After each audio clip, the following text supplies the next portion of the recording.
Pensado's Place is brought to you by Vintage King, the Blackbird Academy, Avid, iZotope, Recording Connection, Studio 202, The Slate Companies, and Audio-Technica.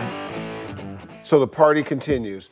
Part 2 of the Pensado Capital Jam coming right up. The continuation of what was a phenomenal several hours for us. Hope you enjoy that. You know where you are. You're at the place. It's Pensado's Place.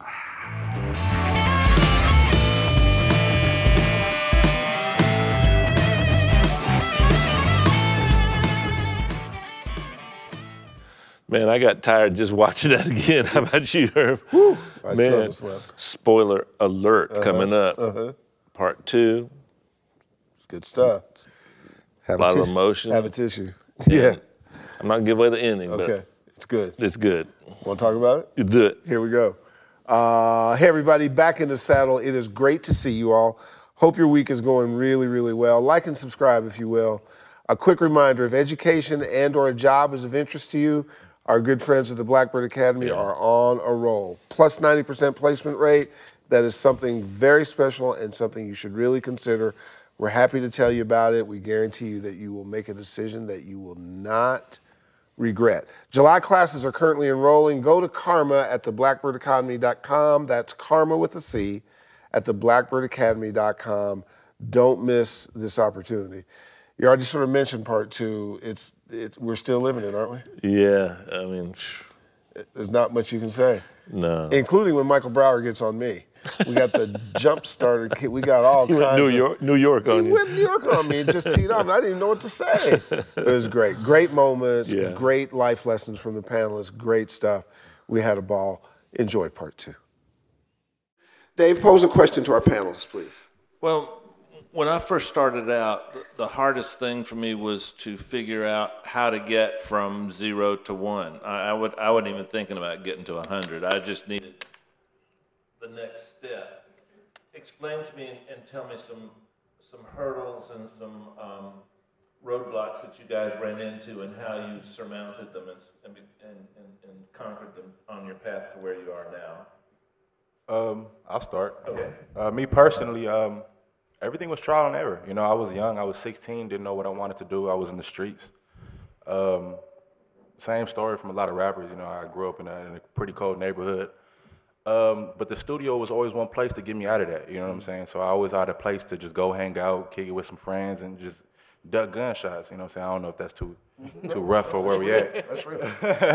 But that's the reality is that's really what it is. And when I got in there, I had to realize worth ethic. You know what I'm saying? You have to, like studio etiquette we brought up earlier, you have to sacrifice a few things if this is what you really want to do. People ask me all the time, Ali, tell me something to motivate me, or tell me something that I can use to further my career. And I always tell them, you have to have a passion first. You can't come into this as an engineer or producer expecting a check off top. Yeah. It takes a lot of hungry nights, a lot of long studio sessions, a lot of asking for gas money to get to studio sessions. Yes. It takes a lot of begging. It takes a lot, you know what I'm saying? And me personally, a lot of that help came from these two people sitting next to me.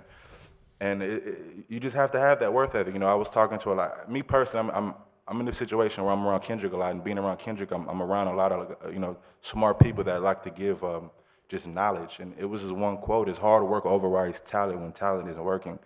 And I feel like that's something that everybody should follow, because if you don't have the talent and you have the hard work, don't be scared of hard work, because it can take you to the top any day. Absolutely. That's real talk, guys. Yeah. Absolutely. Yeah. Somebody else? Yeah, I can get into that if you like. You know, I started out as a runner. We all started out at the bottom, and it's interesting. You know, within about 10 years of that, I took myself to a point where I got that first Grammy, and I decided at that point that it was so good for business, frankly, having a Grammy. You know, it attracts a lot of attention. That because of that thing that we're all talking about, that give-take cycle, it works like that. Everybody knows that. That's not for dispute. So I decided at that point. I wanted to add this earlier to the conversation, that it's a lot easier than you think to get into it, because I just called somebody. In fact, I ran into somebody at a NAMM show in Los Angeles, and I said, hey, let me just put me to work. Let me volunteer for something or another. I had been a member for a little while, And so they brought me into some of their entry-level volunteer positions, which has now brought it brought me 15 years later to being on the Board of Governors, the chair of the Education Committee. We put together mentoring sessions for young people coming in the business. And I have found that give-take cycle, when something comes in, I put it back in, I put the energy of that back into the system, that in fact, if I study it and look back on it, has connected me to the entire community. And if everybody thinks like that, and most people do give in some way, then the community kind of survives. You know, it's tough times right now in the business, and I think when the community sticks together and sticks to high standards and good principles and supporting each other as a community, for me, that's how it worked, is it's a very communal effort, and it takes giving what you receive and keeping that cycle going and focusing on that. Yeah. One of the oh, go ahead. No, go ahead, bro. I was just gonna say, being one thing that really helps out in that getting from 0 to 1. That's what you said, right, Dave? 0 to 100, start from the yeah, bottom? Yeah, starting from the bottom. One of the things is that I think you really need to try to add is being honest with yourself.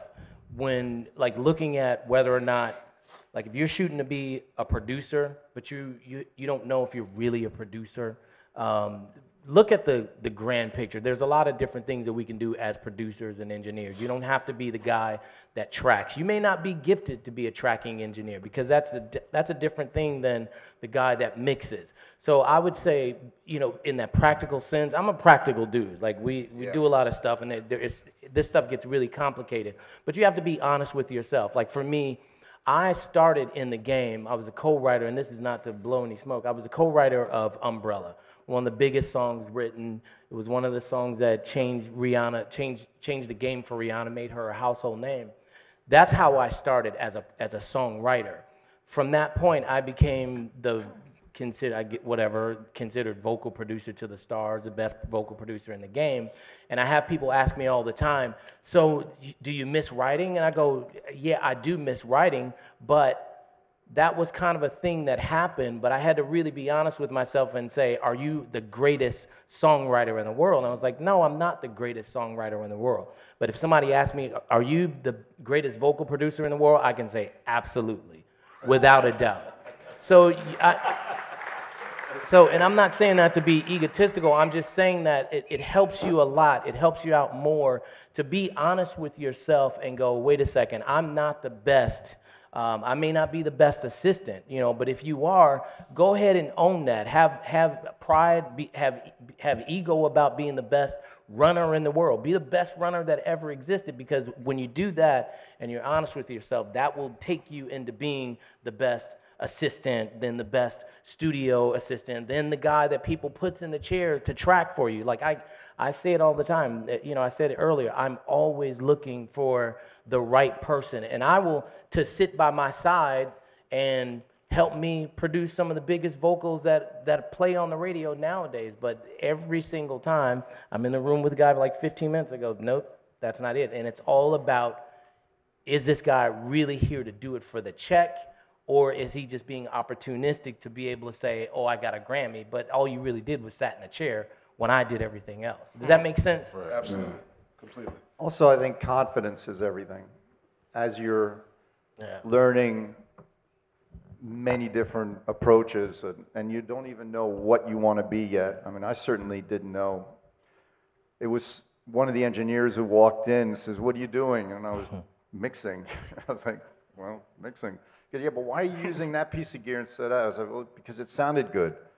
He's like, all right, I like that. That's the answer. And, you know, I was average at everything growing up. It was really not a good thing to always be average at everything. And all my friends were always better at anything. And so when I, well, come over here, cry on my shoulder. Where are we going with this? Where are we going? You know, there's a lack of confidence in that, because I'm like, gosh, is this what I'm going to be? And when I started working at Media Sound, it was really, really hard, but I was working with some of the greatest engineers in the world there. And you know, we talk about studio etiquette. Boy, did I learn about that. I mean, I had a foot go through my back once when I was engineering. I mean, literally, I went flying into the console because I didn't realize that, but I had somewhat talked back to the producer, and the engineer behind me who was watching me, Fred Christie, he just took his foot and slammed me, and he goes, "You don't ever, ever talk like that." I was like, oh, yeah, okay. Yeah, I got an O2R thrown at me. I got that. Same story. And, you know, but as I was starting to, you know, there were no such thing yet as a specific, well, there were producers definitely, but mixers hadn't really come into play yet. But at Media Sound, a lot of people would come there because we were mixing the stuff. We'd finish off the record and mix it. And this is the one thing that started coming to me naturally, where I could mix something. I go, wow, it's good. And people would say, wow, that's really good. I mean, you know, you can think you're really good, and if nobody else in the room thinks you're really good, you may not be that popular. And so for me, I started to get the confidence because people were saying, wow, that's really good. Here, do this and do that. And it comes down to, and I was doing this 7 days a week. We had 9 to 5. We were doing commercials. From 6 till 2, we were doing records. And I lived it. I had no complaints. I mean, and I think I had $25 left over after pay, you know, after my rent and everything. I had 25 bucks to splurge on, and I didn't care. I was in the studio anyway, and we had food budgets back then. That's right. So I ate. But along the way, I grew this confidence, and that's everything. Because when you're in a session and you've got somebody well-known coming in, you need to be confident that what you're going to do is going to get you through it, and you're not scared about anything. I mean, you might be nervous, but you need that confidence. And how do you build that confidence? By practicing, by working. You're not owed anything. You can go to Berklee. That doesn't mean you're owed anything. You can go to any school, and you're not owed anything. You have to work it, work it, work it. And then you build your confidence, and you have to learn your instrument. You know, for those of you who remember, you know, you pick up a guitar and you don't even know what's going on, and eventually you have all the technique, and then eventually you just close your eyes and spirit of what your thoughts are come out. It's the same thing for engineering. It's the same thing for producing. And as you become more confident in the ability to stop thinking and just letting yourself go, that's when people will notice you. Right. And so it's very, very important that in the beginning you focus completely on learning whatever it is you want to love. And for me, I didn't know what it was going to be. Everybody became a producer, and I thought to myself, this is not going to work for me. I don't know how to write a song. So if the band needs a bridge, I'm going to go, you need a bridge. just to so now I gotta go. I'll be right back. You know,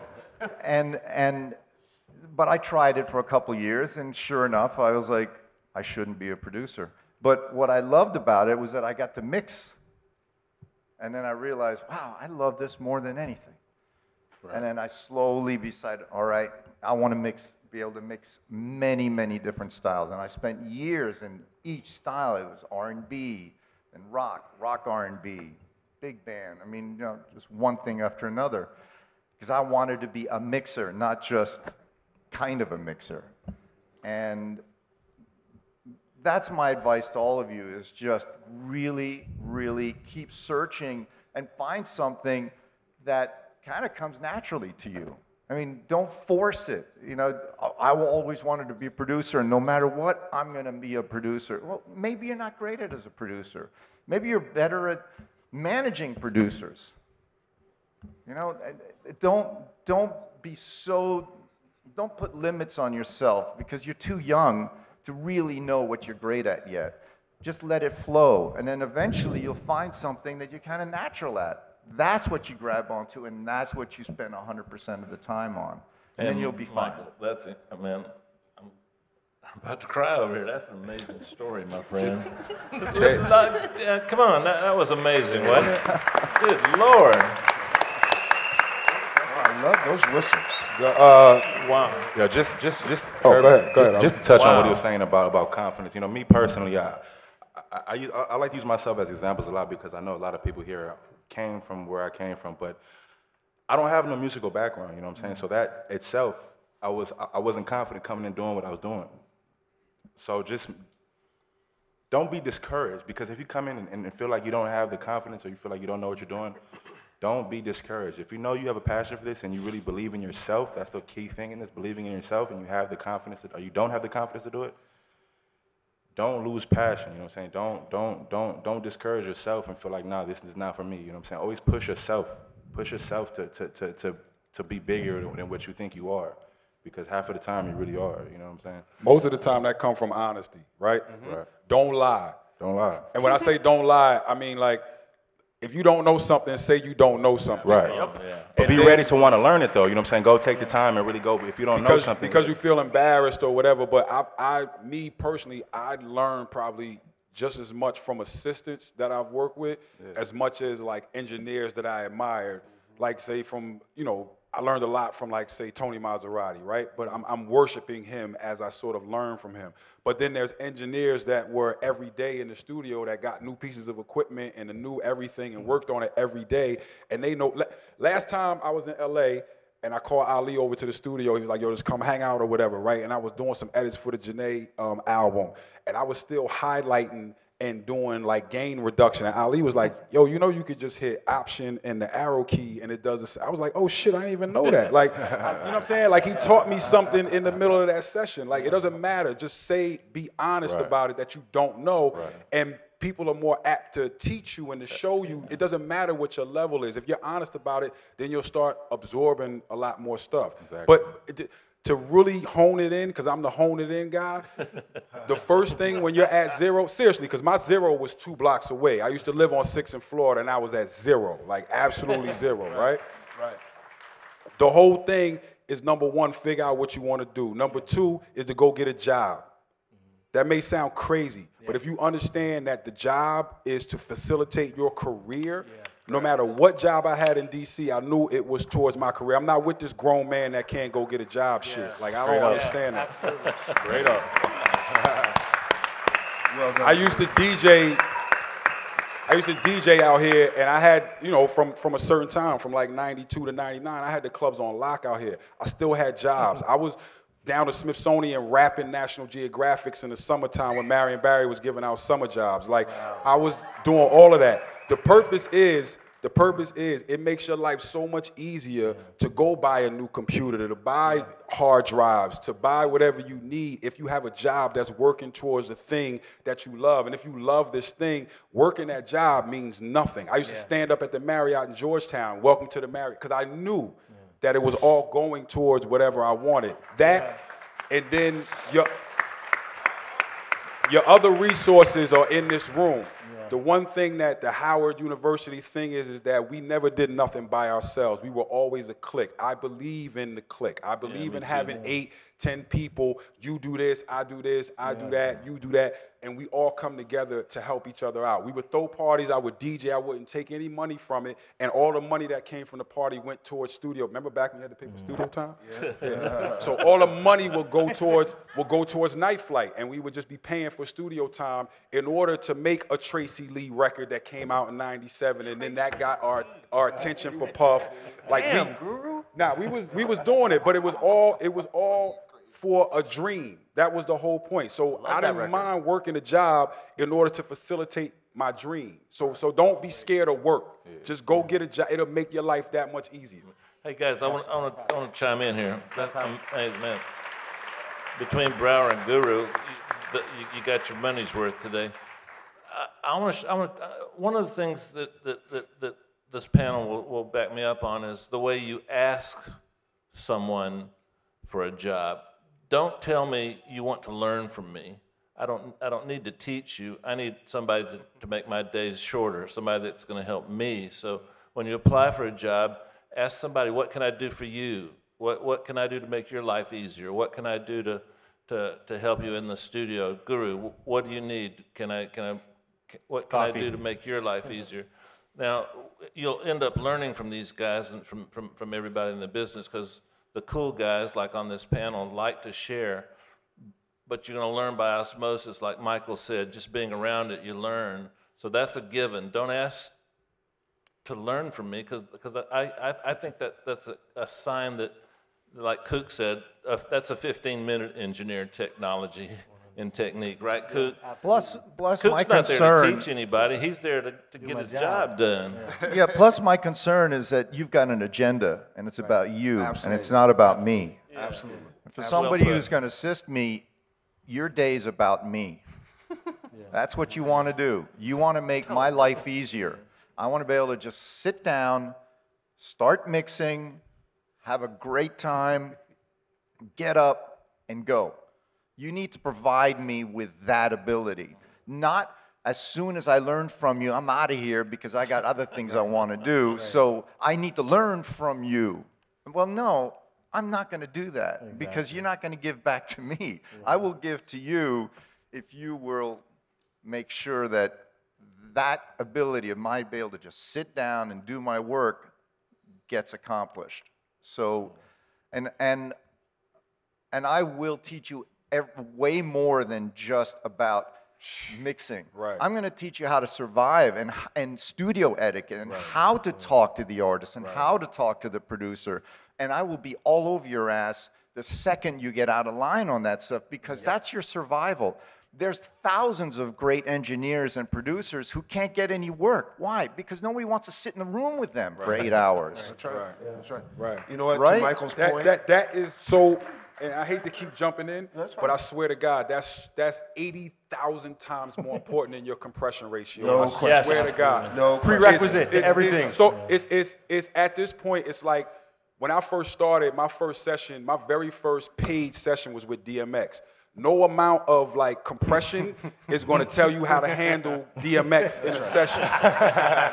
You understand what I'm saying? But in today's, but seriously, in today's world, it's like, okay, if I go in the studio with Drake, do I know to not even ask him to take a selfie in a picture? And I'm telling people, yo, I'm in the studio with Drake and da-da-da. Like that really makes. Can you sign this CD? Yeah, it really makes a difference on when you decide to take pictures, or when you ask somebody to listen to your friend, or like what you're doing, like those type of things really make a big. You can get fired just from saying, "Yo, I'm just tweeting. I'm in the studio with Drake." You can get fired for saying, "Yo, that song was hot." Okay. Actually, one of my interns, I banned him from the studio on his second day for a year.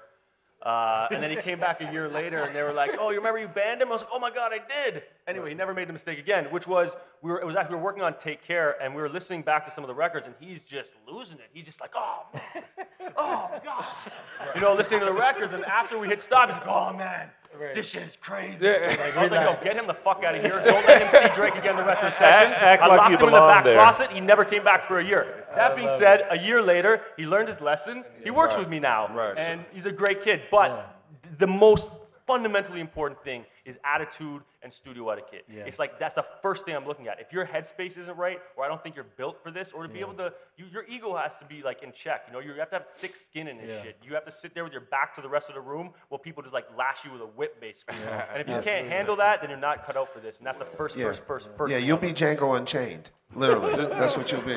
And the studio is so personal for people. It's like it's not only is it just the creative space, but it's like where you're breaking down and where you're trying to figure out what's right and what's wrong. And it's like you're going to be involved in a lot of personal experience and time with people. And it's just like you cannot lose the trust of the person that's there. It's just two quick points. Quincy Jones once told me that the studio was church. Right. He never wanted to put a studio in his house. He wanted to go to church. And when he walked in there, it was just sort of divine. And you need to protect that divine space. And I'm laughing at what you guys are saying, because Chongor, who's my right hand, he gets this every damn day. Stop being part of the head down society. Get your head up. Learn some perspective. Learn how to interact. Calm your ass down, because the reason that we're all saying that is because we see something in you. And what we're trying to do is get you ready for the big game. And the big game is we've learned it the hard way because we got our asses kicked. And I mean kicked. None of us went, boom, we're just here. Started from the bottom is really true. And those folks who get it, they get a quicker shot younger because you stand out.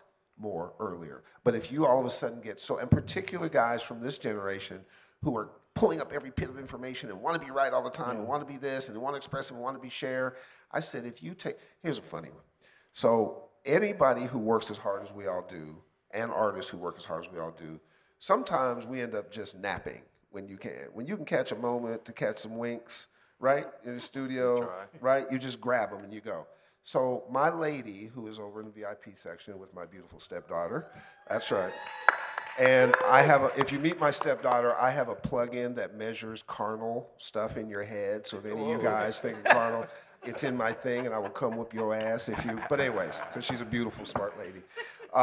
So sometimes Herb knocks out, because if you work with me, you guys tell me if this is true. You pretty much get emails round the clock from me, 24/7, right? Absolutely. You'll hit me at 2, I'll hit you back at 4, and it's just like I just kind of don't sleep. Part of it is I love the work, part of it is I control the sleep. So Chongor and my lady like to take pictures of me asleep, and they have a photo album of me asleep, and it is literally the most embarrassing set of pictures ever. I'm in a barber shop, and I look like a cadaver. I'm literally laying down, I got the thing over top of me, and I am almost prone in a chair. So at one point in time, it got to a point, I sat Chongor down, I said, if you take one more picture of me, literally, you will be out of Pensado's place forever. So we've had fucking fun with this now. Now the fucking fun's gonna start. I'm asleep because I'm tired, which is how you get paid, because I grind around the clock, and I've built this online television show virtually on my back in 150 countries, and I bust my fucking ass to make this happen. Stop taking pictures of me. It's not cute. So 40, that would be similar to your experience? Fair enough. Yes, 100%. Okay, cool. Hey, we need one more picture yourself. I'm not saying not have fun. I'm saying you have to learn to work with masters, because part of what these guys all do and part of what you have to learn, they're all master psychologists. Hey, I'm a manager. Herb. Yes. Hey, you probably don't know this, but you're in such trouble right now. I am. You are. Just walked out. Yeah, she walked out with somebody else. That's the problem. You may want to get some flowers. I am. I will. Directly. I will. But here's the thing that I get to do as a manager for anybody else who thinks about management. When I have hired, I think that's condescending. When I have worked with just masters like this, and you watch them in the studio, you have to understand that they are managing committees of people, artists who trust them, producers who trust them. There are A&R committees. There's lawyers. There's marketing people, there's promotion people, there's now digital media people. Everybody's got a different perspective. Everybody has input, some do, some don't. And the ability to know how to manage that stuff into something that goes out and becomes wonderful is part of the brilliance that all these people have that you sometimes don't recognize. It's the genesis of our show. We tell the stories that other people don't tell. I can find parallel compression and every other technique on YouTube, and it is boring as shit to me. It's not that it's not important. I'm not saying it's not important, but there's so many compelling stories. When you hear Guru's story, when you hear Ali's story, when you hear Ann's story, 40, when he came on the show, we had to take like 2 days just to recalibrate after he left. One of the most interesting things I watch is how much Dave has grown as a mixer, because every week we have these incredible badass people that sit to my left and share. And people used to not share. And now everybody can take that sharing and learn from it and grow. But what you don't get to see is how you have to be in the studio and how you have to learn how to navigate that. Correct. So you see how much emphasis we're putting on that? It is a critical tool for you to learn. And when you get a chance to come up and talk to folks, ask them about it. So I just, we just want to do that. By the way, all that information is in a handy book called the Pensado Papers, and there's a few of them sitting right there. Would anybody like one? We'd like to give you one, sign one. So Chongor and Cole, take a few to people. Just take a, we don't even pick it. But the sound effect, though, the sound effect. Go ahead with that. Okay. Sound effect, Chongor. Chongor, the sound effect. Chongor. See, he's never going to No, he's all right. All right, ask the question. Chongor, see, that's why Chongor's not be a mixer. He don't know when to hit the cue. He doesn't. He's gonna be an executive. Come on, Chongor, damn. That's better. That's just late. The record's over. Daily double. There you go. Herb, can I add something? Jump in. One of the easiest part of this whole thing, to me, it's the key behind everything that everybody's saying. Yep. And this is what I taught to Chongor's buddy who just came in. You know, when I deal with clients, when I communicate with people, if they come back to me with a question when I'm done communicating, I look at myself as having failed in communicating properly. So, you know, when young people come in and they work for us, I tell them to practice on us, the crew at the studio. They work for us just like somebody down at the end of the table mentioned earlier. You know, they work for us and we work for the client. So they can make their mistakes on us. They can, if I'm coming back to them with a question, that's their training. And then they learn, hey, you know, I'm going to anticipate the question based on what I'm communicating. And to me, that's the single most important aspect of figuring out how to stay employed and be in the community, and everybody learns to count on you that way. So breaking it down to that, in my mind, is a key element. And just learning people and learning artists and learning like their insecurities. Artists are like children, and and I don't mean that in a negative. I don't mean that in a negative way. Of course not. But I'm saying it like I have 4 different kids, right? And all of my kids act entirely different. My oldest is very independent, worried about school, but she's not real social. My second is very social, doesn't give a shit about school, right? Yeah. Like all of my kids are very different. So all the artists that I work with are very different. Some artists want you to seriously just tell them what it is, let's go, Some of them you gotta like, you know, deal with their insecurities. God forbid you deal with a band and it's like 4 or 5 different personalities that you gotta deal with. But this becomes your success when it's like, okay, if I've worked with this band twice and I see that when the drummer and the lead singer, they're kind of fighting to be the guy in the band, then let's track the drummer without the lead singer. Yeah, it makes it so much faster. Then bring the lead singer in. Or I brought him in without the bass player. Then I figured out that he needs to look at the bass player for for the bass player to go like this, like, yup, you're killing it. And but you'll be surprised at how much that has to do with his comfort level because when he's been on stage for the past 5 years, he looks towards the bass player to go, you're killing it. This is the psychology that, again, that has nothing to do with like your technique of engineering. Or as an assistant, I had a bunch of assistants after my main assistant died, right? And I went through a bunch of people, and it wasn't until I got to this guy named Krauss that he naturally knew when Jay-Z walks in the room, you walk out, right? Until Jay calls you in. Krauss sort of got that, and now I'm able to pass him off to Meek Mills and go, okay, now you're ready, get out the nest. Go mess with Meek Mill. Go get with the hot young guy and record all it. Now he's doing a great job with Meek Mills. And it's like all because of the fact that out of the 10 people that I tried, he knew to walk out of the room when Jay-Z walked in. That's simple. Well said. That's simple. Well put. Yeah. And let me ask you a question. The notion of being a studio chief and understanding this kind of stuff, and then also being, you know, we have been from the beginning really adamant to have females be inclusive in what we do. We think that there is a special thing that happens both in the craft and in the handling of people. Is that fair? And tell us and tell folks out there about that. You know, honestly, I just, I think whether you're a male, whether you're a female, there's people that stand out. You know, I was never into the whole, oh, I'm a girl in the industry. I could manage better, or I could pick better interior out than a guy, because I know a lot of guys that Louis Vuitton that I work with. Is serious in the studio. Purple Louis room. But I just think it's a matter of like really, you know, being able to wear a lot of hats and really being able to study all the different facets of the industry. I've been around a long time, and I've been with a lot of the artists that I work with. I've been exposed to a lot of different things, like Guru has, where you find yourself in the middle of a tour saying, go edit this and put these 22 songs together, and you just never know what's gonna come and be thrown at you next. So I think that, you know, you just gotta pride yourself at being really good and standing out. Just practice your craft.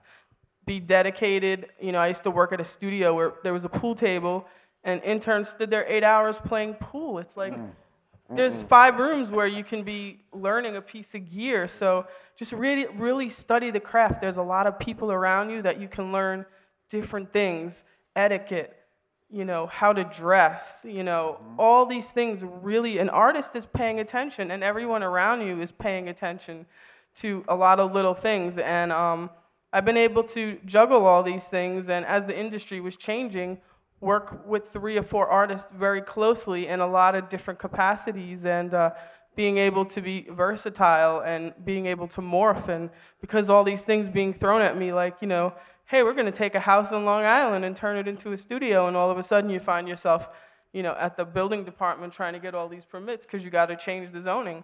I never thought, you know, as an assistant engineer back in the day, I would be doing that stuff. But, you know, the industry is constantly changing, and I think that us all sitting here, we have to constantly change. I know that a bunch of us own our own, most of us own our own studios now, so everybody on this panel here. Except for me. Yeah, but you have your own room, and you train your own guys, and, you know. True. But you guys own it. I rent. And that may be smart. I'm a renter. He's the smart one, actually. I never wanted overhead. Now I wish I did. Guy on the panel right there. Hey, I want to change the subject, only like I can do. I got access to all these great minds now, and I'm going to take advantage of it. When I first started engineering, I thought the only thing between me and success was a piece of gear. If I could just get to LA and just get that piece of gear, then my career would be off and rocketing. Turns out that wasn't true. I want you guys to kind of be candid and honest. Everybody in this room can afford a plug-in, but not everybody can afford a Fairchild. I would argue that it's not as important today to have the opinion I had that only a piece of gear stood between me and success, because plugins now are close enough to where you have no excuse, like Guru said, you have no impediment. And I actually own all the real gear because I was an idiot and bought gear 25, 30 years ago instead of cars and houses.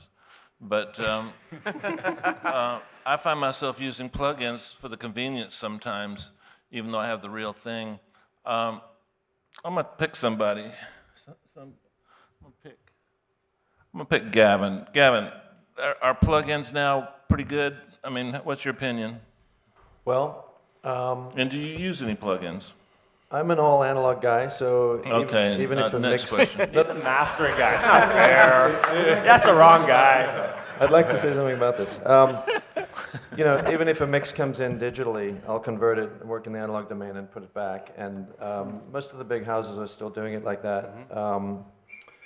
I think that plugins have come a long, long, long way, and I think we're a very short time away from where I think it'll replace analog equipment with high resolution on the forefront, and you know, bigger. You know, hard drives are nothing anymore. I mean, it costs nothing. So bandwidth and sample rate is nothing to consider. So the technology of this stuff is drastically improving. I'm fully in support. I'm working on some plugins myself, and I look forward to incorporating it. And much like Dave, I got the gear, so I'm going to use it.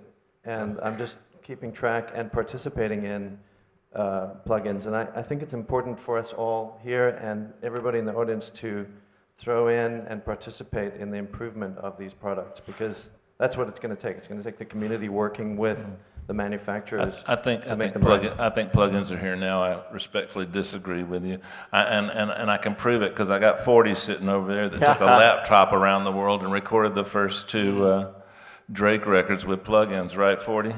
Yeah.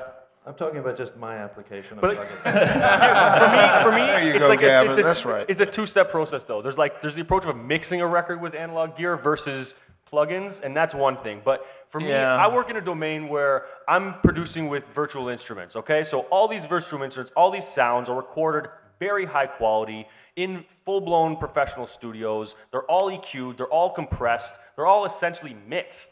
It's not a flute player on the studio floor that I need to hit an EQ and compressor on to get a sound out of. These are done already. So in my genre, a lot of the tracks I'm getting are already in a great place. So I don't necessarily always need to go back to analog gear to improve them. Where I need gear is on my front end chain. So for me, working with a rapper, my front end chain happens to be one vocal. So do I have gear all over that vocal? Yes, I have a most expensive vocal chain I can get because I'm going from analog to digital. I need to be very careful about that conversion process. Once it's digitized and in the box, it's an argument to tell me that I need to go outside, make it analog, deal with analog gear, and then bring it back into a digital environment again. That's a hard sell for me. That being said, do I do that? Yes, I do, because I love the sound of Pultex. I love the sound of a CL1B. I know what those things can do to an audio track. And when I get files from a Fruity Loops producer and they're 16-bit, you're damn right I'm pushing those into an analog environment and re-recording them at 24-bit. So there's things you must do in that environment. For me, all I'm concerned about is my front-end vocal chain. Would I like to be concerned about more? Yes, I would, but I don't think I necessarily need to be. This isn't going the direction I wanted it to go. Michael, hold on. Michael, the argument is null and void because of the fact that you're arguing apples and oranges, right? Correct. So the problem comes when people go, this is the equivalent to this. Right. It's not the same thing. They've never meant to be the same thing. So as one of those people that's blessed to have come from a time when we work completely in analog, right?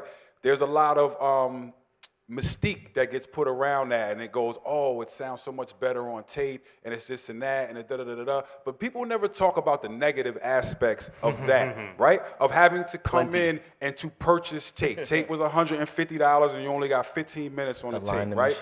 So at the end of the day, the producer's like, yo, it's still 30 seconds on there, chop that off, and like, let's add the 30 seconds from like 4 different tapes, and we're gonna make another 3 minutes, right? All of this. Or you came in and you had a bunch of keyboards and you played the keyboards and everybody went to lunch and you came back and now you have to sit for an hour and retune all of those keyboards because they all drifted, right? This is real stuff that went on in the reality. So you're trying to tell me that you wouldn't rather hit Command S and have everything the exact same way? Like, that's bullshit. Like, I lived during that time. And it's not fun. Now, does that mean that when you hit tape that it doesn't impart a particular sound? Yes, it sounds beautiful. I love pulling up some of my old tapes because I'm like, yo, this sounds really, really good. But I am of the thing. And also you're hearing. Right, but I'm of the thing of, okay, if UAD is out there making the A800, let's have a conversation with them to get it exactly to where they have the in it.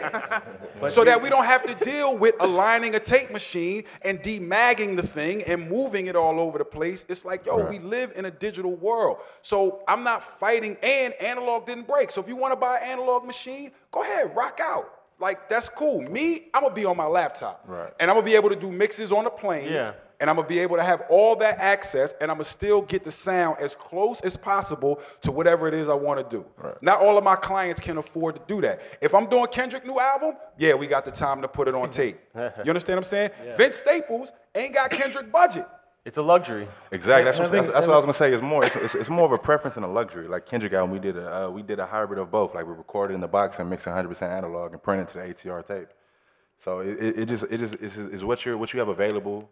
What's your preference? Me, I like to feel like I'm inside Pro Tools. Me mixing on the board and touching outboard gear, I feel like I'm sitting inside Pro Tools. My hand is a mouse. So me personally, I like that feeling. Me personally. Yeah. That's all what your preference is. Also. Now I have a question, which is, are you having a good time? Hey. Should we give away some more shit? Yeah. Can I hear the sound, please, Chongo? All right, so we're gonna load up. He got it. We've been talking about plugins. iZotope is here. We've got G-Tech. I think G-Tech is here. Mike Giddick is somewhere. We've got books. We've got Avid Pro Tools. We got some mugs. If I don't see viral pictures of our mugs sitting on your desk, so Maureen, Ivan, Kokai, you guys stand up and pick some winners for the Grammys. Maureen?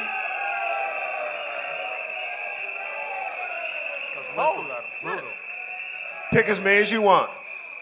Pick 3 each. Pick 3 people each. These are the leaders of the Grammys on the East Coast. Right. Where's Wendy? Get my man's in the Wendy, Compton where shirt. you at? Get my man's in the Compton Where's sweater. Lorenzo? There you go. Yeah, we give back. We give back big. That's $30,000 of equipment going to you guys because we care and because these panelists care. And whether you go analog or digital or go get yourself a Coca-Cola, we're going to give you something to do that by. At what point now are we like not listening to a digital signal? That's my whole question. Like, at what point? No. Seriously, like, where are you ever going to be in a purely analog situation listening to music in 2015. That's just not going to happen. No, 1200s, man. Well, it's all being converted to analog. That's how we're hearing it. But you know, I think if you're going to use a plugin, it's important to have good background and education in gain structure, because when you're dealing in analog, that's the training that comes with it. Now this comment, I think everybody, we should say that again, because everybody needs to hit, because that's my main problem with a lot of stuff that I get. And that's the thing, you know, when you're dealing with analog, I mean, everything starts out as an analog signal unless it's programmed, and then it ends up as an analog signal because it's in a speaker. So it's got to go through the conversion twice at least. So, you know, if you're using a plugin, I was trained in gain structure as being the most important critical process. I can turn something up here and down here and go in reverse, same gain throughout, but it's a different color of sound. So, you know, young people coming into the business these days using plugins, it's very easy to not be aware of that. And I think it's very important to look into that, train yourself, go to courses, go to conventions, talk to people, and understand how the signal gets from one place to another place to another place, and that gain structure in that. You don't really get into that when you use plugins, but you can, you know, the old dogs out there, they're all a part of these conventions and panels. They're very easily accessible. You can draw this information. Talk to guys at Berklee about it. I mean, it's very easy information to get. It's a very important part of using a plugin that looks like to have that kind of background. Is that Kevin Fleming? Damn. Damn, Kev. Sorry. That's so good. A friend of mine is here from L.A. I'm dying to see. Sit your ass down till I get up you there. Is that Kevin? That's Kevin Fleming and his son Dylan up from Hamptons. The first record I made in L.A. I made for that guy. Oh, by the way, Kevin, come up here. Let me do that really quickly. That's actually an interesting story. So, very quickly, when I met Dave, he had a mullet and his pants were tucked in his boots. I mean, the mullet was incredible. And we were sitting in the studio, and I heard that he worked with Cameo and James Brown. And then my good buddy, who is Kevin Fleming right here, was the head of A&R for Island Records. He called me and said, these cats are looking for a mixer. And I said, you know, I just met this white guy who worked with Cameo and James Brown. Try him.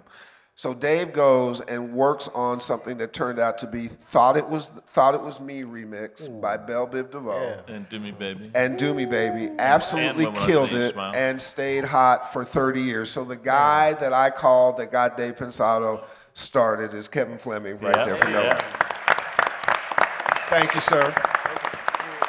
Now, in terms of giving back, because we're managing time, one of the things that we get a lot from the show are by the way, I'm seeing a whole bunch of mugs sitting there, which means I will not have viral pictures of those mugs sitting on your desk while you're making the next records, and I won't see those on Instagram and stuff. So if somebody doesn't take those mugs, take them home. See, all the pros are going to have them.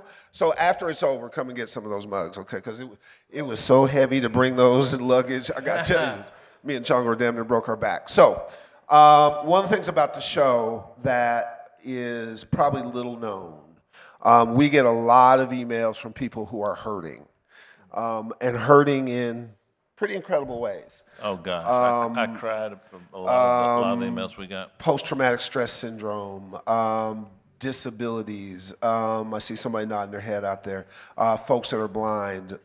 We have had people, I got one last week, people who have used the show to decide not to commit suicide. Now, well, thank you. So let me tell you this. When you get an email like that, you get real serious real quick about what we do. And the intensity of which we have approached Pensado's Place for 5 years is absolutely correlated to the responsibility that you guys have given us, which Dave and I feel like we're messengers of something, and that we are stewards of these folks who care about us and who respond to us and are so incredible. And I, as the carpetbagger who came from the record side, not the audio side, and have been welcomed into this community, I will tell you that of all the things I've done in the record business, and I was offered the presidency of a black division of RCA, and I was been a consultant to Jimmy Iovine and Mercury and Motown and Def Jam and on and on and on and on and on and on and on. If this was a scales of justice and I took all my record side, I think we sold 30 million records over 15 years with Brian McKnight, so I've had a pretty good run. If I took everything and it was a scales of justice and put that in one hand, and Pensado's Place and messing with the audio community and put it in this hand, the scales of justice would be just like this. just like that. That's because of you all. It's not even close. And I'm not dissing this side. I'm saying you all are powerful, incredible, smart. I sit to my left with every person who's been on this panel, and I am constantly amazed at the brilliance and the passion and care that they have. So, in putting this together, Dave and I said, we're doing pretty good. We got great sponsors. Let's see if we can help some people. So we put together what we called the Pensado Jump Starter Kits, which are those things in that luggage down there. So let me see if these couple folks are around, if we could. And what we had them do was send us emails to a private email, which you probably saw on the show, so I'm being redundant here. But we wanted to hear three things. One was, what was your passion? Would you take this and do good stuff with it? And just a brief synopsis of your situation. I didn't want all the details, and I also want to make sure that we kept it private. So is Gerald Brown here? Raise your hand if Gerald Brown's here. All right, so come to the front. Is Keith Weldon here? Is Keith Weldon here? Come to the front. Is Walter Mitchell here? Walter Mitchell, come to the front. And is Kenny Miles here? Kenny Miles, are you here? Kenny Miles. Kenny Miles, you come to the front. Are you here? Is that you coming from the back? Now, as much as I said I'd keep you private, right now I'm just embarrassing the hell out of you, aren't I? I'm blessed. I think up on the screen you will see the kinds of things that are in the Jumpstarter kit, the Pensado Jumpstarter kit. So folks like Audio-Technica and G-Tech and Ron Dixon and PreSonus and what else do we have? We have headphones and mics and mic pre's. Basically what we wanted to do is you take this suitcase home, you open it up, and you can make a record. Those are mobile recording studios. So we've got a computer in there, we've got a laptop in there, we've got laptops, speakers, mic pre's. Everything. Yeah, so you can take that and go live your dreams. So now, we're also going to do a black church thing. And software. So now all of you guys look reasonably healthy. So I want you to come up on stage. Hold on, you can be famous in a second. Can you come up, if you want to be safe, you can go around and come up on stage. Go around that way. Just go up that ramp. That's a ramp. Yep, and it's elevated, which makes it a ramp. Oh, my man. Yeah, that's right. All right. You said you were pretty. So come right in front of me here. We're going to do a black church thing. I'll tell you what it is in a second. The panelists are going to help us. So, no, you don't have to bring those up. You don't have to bring those up. They'll take those. You don't have to do that. Come on, y'all, a little slow. Now, a little slow.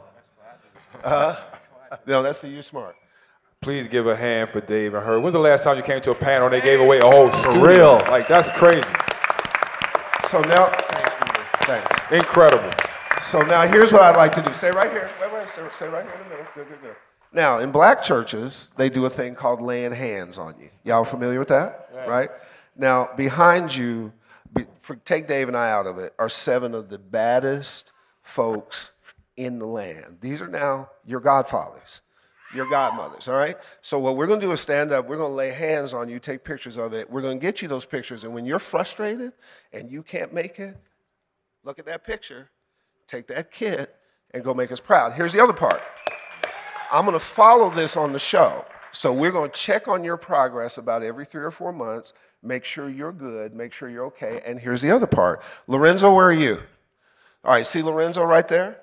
If you have any issues whatsoever, you don't know how to load something, you don't know how to program something, you need something, you'll get his email, you hit him, you call him, he'll walk you through those problems. And by the time this is over, the cat's up here, I don't know, I might get somebody to master your record for free or give you a comment on your rock stuff or maybe give you a hip-hop thing or tell you about your vocal production.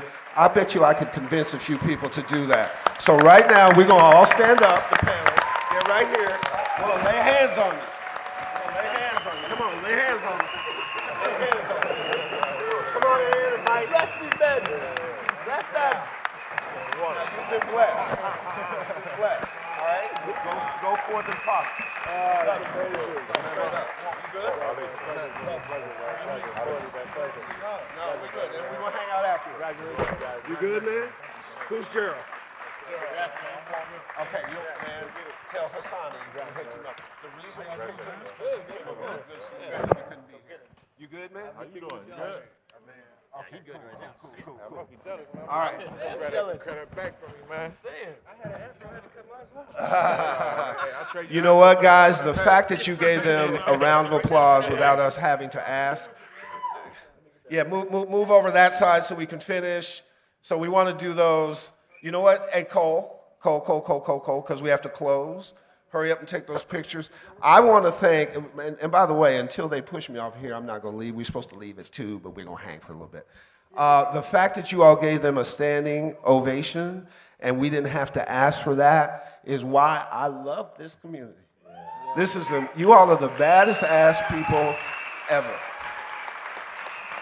And Guru, for recognizing whatever it is we try to do, the one thing that you do every time we mess with you is you always recognize that, man. Man, y'all just gave away 4 studios. Like, I hope people understand how incredible that is. Like, yeah, incredible. Now, the reason when you see our homework, and I talk about Audio-Technica and Vintage King and all that kind of stuff, that's why. In this house is iZotope, in this house is G-Tech, in this house is Berklee, in this house are a few others, and they step up for you every single time. That's why the show's free. If you knew the number of people that want me to make this show a subscription show, and I absolutely refuse to do it, I don't give a shit. I don't give a shit. That will never happen. That will never happen. Now, I may charge you for some other shit, but not the show. So thank you for that. One last thing. We're going to get some interns hired. And if you live in the D.C. area, we're at least going to get you interviewed. Is Udo here? Toronto area, anybody? So Udo and Ron Dixon, will you move forward? Turn around. Let me just tell you 2 quick things. On the right-hand side, Udo runs, is it House Studio House, DC? I love it. Yeah. I love it. You do, man. That's the first time I'm seeing you in person, man. Right. We did an ITL with Udo. How you been? Udo's part of the recording connection. And they called me and said, Herb, could you call it apprentices, not interns? So he will be interviewing for apprentices. Ron Dixon on the left. Ron. All those graphics that you see, all this production that you see, all the cameras that you see, the checks that he has written, this guy is sitting on the technological and education tip of the spear for Washington, D.C., unlike anybody I have ever seen in my life. If there was ever a black Steve Jobs, you are looking at him. I will tell you that I am personally committed. I have sat with mayors in D.C. I've sat with city councilmen. There were some here earlier. I am personally committed to his vision in the same manner that I am with Pensado's Place. There's nothing else that I would do more than these 2 things ever. So he also has a recording studio as well as digital media capture. Ron just came back from NAB in Las Vegas because he wanted to take a drone class. Now, he's got shit flying overhead here. There were GoPros down there up in my ear and shit. It's unbelievable. He's on the phone with me at 2 o'clock in the morning last night, did all this stuff, went and bought the things that are in the stuff, bought the luggage, put all the production together, hooked us up with the Howard Theater, co-wrote the check with us to do it when the other thing wasn't going to be big enough. This is a badass boy and my brother. Absolutely. So, you are going to be able, after this is over, if you wanted an internship, so the only thing you get to do, and I want you to listen to Noah 40 Shebib in your head, and Mincieli in your head, Michael Brauer in your head, you have to do the right thing in this interview. Just because you get interviewed, don't come up in there with some bullshit. Study exactly how you should be interviewed. So run into them afterwards, get emails or whatever the case may be, connect with them when this is all over, and maybe you get your chance to get started. Does that make sense to you all? Are we doing good stuff for you all? This is what we call Pensadian. If we roll into town, as I told Wendy Cherry when she said, who are these people and what are they doing to me?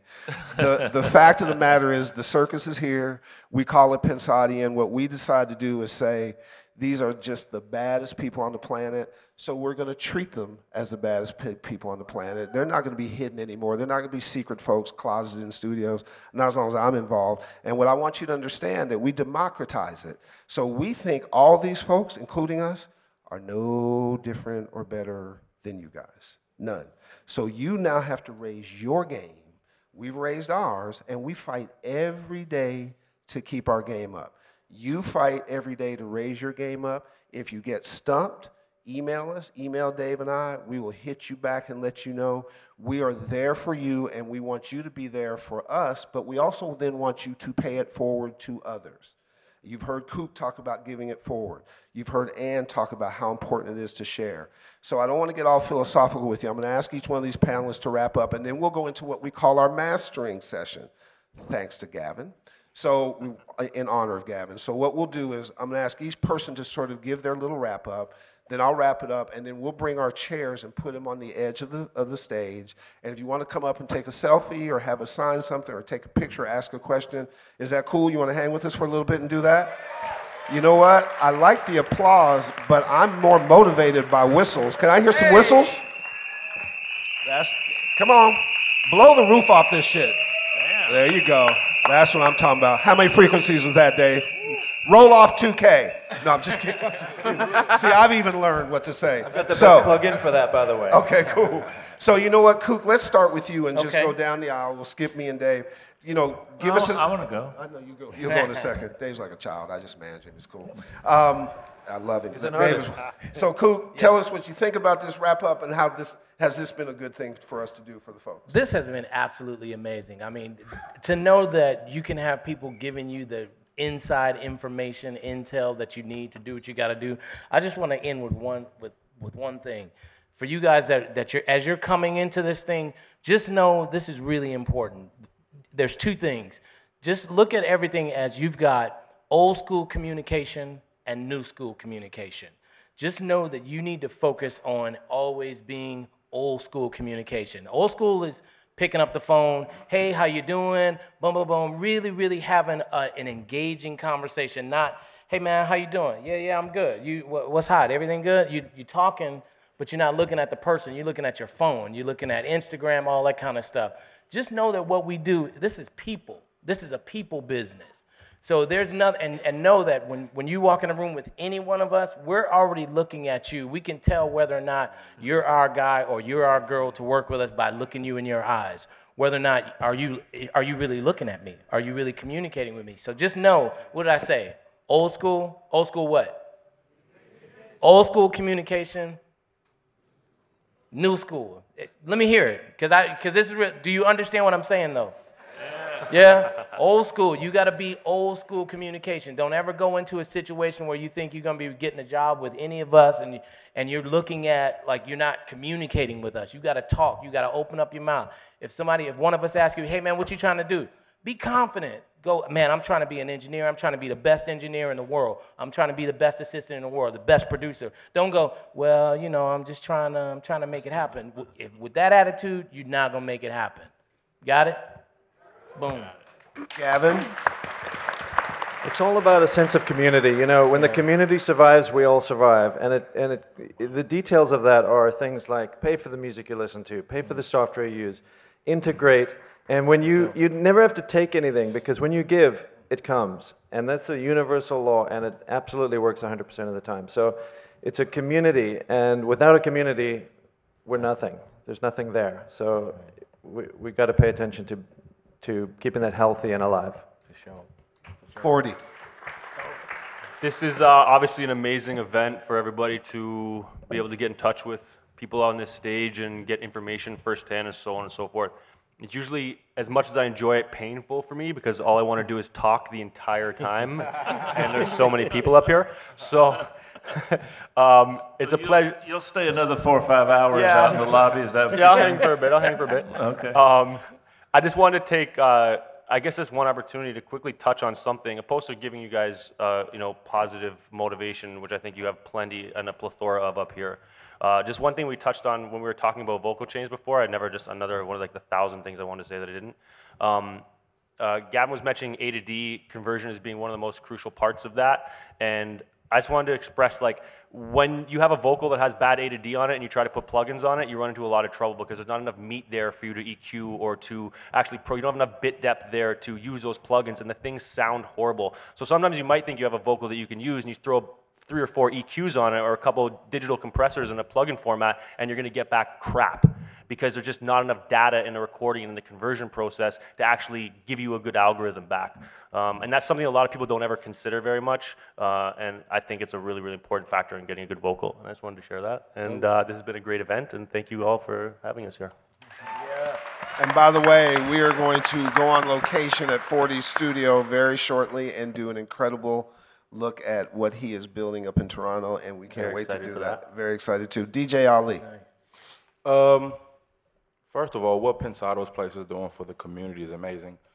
Me coming up, I've never had no type of platform to really just learn on my own. I never been a guy who really was into school and stuff like that. I didn't like authority, all that good stuff. But just having a platform with these guys and the way Dave, he breaks things down, and Herb and everything like that, it is amazing. And what he's doing for the community to push and continue this art and grow it is amazing. And I think we all owe them a very loud round of applause for that. Yes, sir. Well said.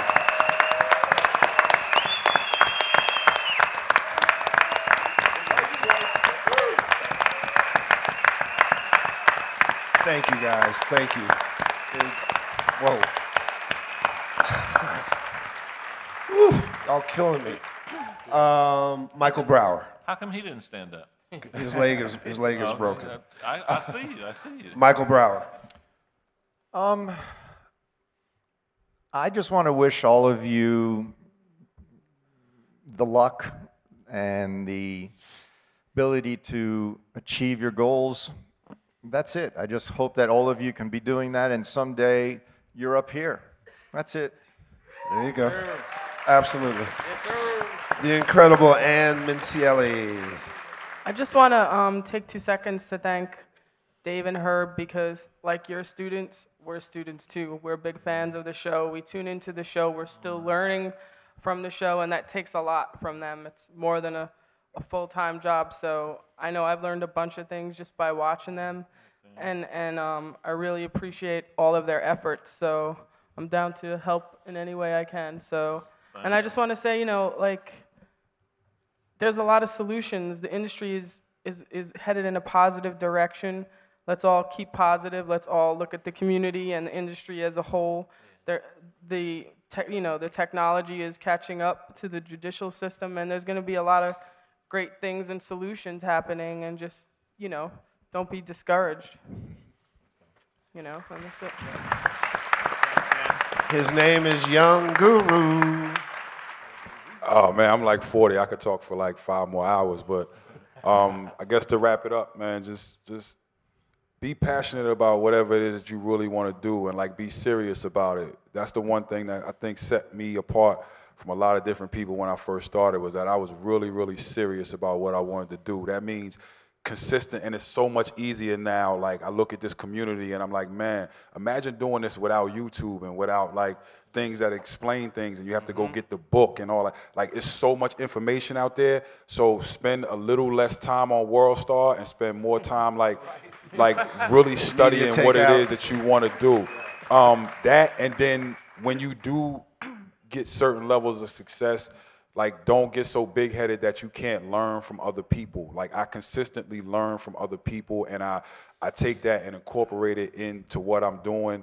And I study, I love this word, I study the zeitgeist of what goes on in music. Yeah. So it means not only just knowing your equipment, but start to, in your downtime, start to read stories about what emotional states people were in. Pick up the Wax Poetics and pick up like stories and books about musicians to figure out why they did certain things, and not just the technical aspect. It'll help you in determining where you want to go in your career and in your future. When you get beyond just like technical things, you can direct your career a lot more when you learn from the mistakes of other people. So just be very serious about what it is that you want to do.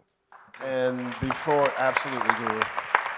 And before I wrap it up, let's hear from the Master Blaster himself. David, what do you think about all this? Me? Yes, you, buddy. You knew that. One of the greatest days of my life was when an engineer that I really admired gave me a compliment. It wasn't really a real compliment. It was kind of, I didn't really suck that bad, but it was okay. And to sit here with these guys and hear their compliments to me, I feel like I just started my career again. Because the reason that Herb and I ask these people on the stage is because we love and admire and respect, and they're part of a lot of my growth. And as an engineer, and since I've known Guru as a person, and just getting the compliments from them is the most amazing thing in the world, except for the compliments from you guys, and that's what drives all of us. Everybody here made a sacrifice to get here because the love you show, we need that. We need that as engineers. We need that as part of the community. We make records for you guys, and to have the response that we get from you just makes those 18-hour days just a little bit shorter. So thank you so much. So before we go say goodbye, you want to come up and take a selfie and take a picture and stuff and let us move the things up? Does anybody want to do that? And ask them. Okay, so no, you don't have to do any order. Here's what we'll do. Maestro, hit the music. We're going to borrow something from Ivan Bareilles' song, from Ivan Bareilles' Town, which is, it ain't no, turn it up now. Come on, this is the music business. Shit. All right, so you know what? Ain't no stopping you now. We've given you tools, we've given you gear, we've given you stuff. Make that stuff happen. We're gonna move our chairs up front. We thank you for coming. Thanks to Maureen, thanks to Wendy, thanks for Lorenzo, thanks to Kokai, thanks to Ivan, the DC chapter of Naris. Thank you to the panelists. We'll come up front and see you. We love you. Thank you. Hope you enjoyed it. Thanks to our sponsors, Maureen, Wendy, Lorenzo, National Naris, local DC Naris, the Howard Theater. Yeah. Really incredible. What do you think? Man, partner? seeing it again was just as good as being in it. I'll tell you what. Yeah. You know what? And great job. Oh, thanks, man. Thank you. It touches me that we're able to do that. It touches me that we have sponsors that with one phone call, they step up, they don't have to, and they're there for you guys, which is why we talk about them so much, let alone the show being free. Nobody had to pay to get into the Pensado Capital Jam, and that's why you hear us talk about Audio-Technica and the Blackbird Academy, iZotope, G-Tech, PreSonus, on and on, Recording Avid. Connection, Avid. Vintage King, Avid, Ultimate Ears, just simply amazing. We hope you enjoyed. We're coming back with some real interesting stuff next week. We are on a roll this year. We are going to bring it to you. We love you. We hope you enjoyed it. We'll see you next time. We'll see you live.